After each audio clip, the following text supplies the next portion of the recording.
একটা লাইন আমরা এখানে পাচ্ছি, সহসা নদী বলিয়া ভ্রম জন্মে।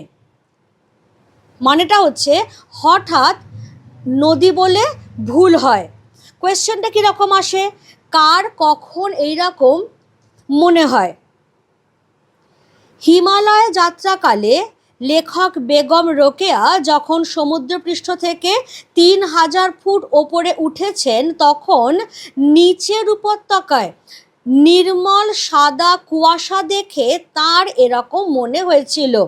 তাহলে এই জায়গাটা আমরা নেব, সমুদ্রপৃষ্ঠ থেকে 3000 ফুট উঁচুতে ওঠা এবং নিম্ন উপত্যকায় নির্মল সাদা কুয়াশা, কুজ্ঝটিকা মানে হচ্ছে কুয়াশা। তাহলে কোয়েশ্চেনটা কি ছিল, সহসা নদী বলিয়া ভ্রম জন্মে, কার কখন এরকম মনে হয়। লেখিকা বেগম রোকেয়া যখন সমুদ্রপৃষ্ঠ থেকে 3000 ফুট উচ্চে উঠেছেন, তখন নিচের উপত্যকায় নির্মল সাদা কুয়াশা দেখে তার এরকম মনে হয়েছিল।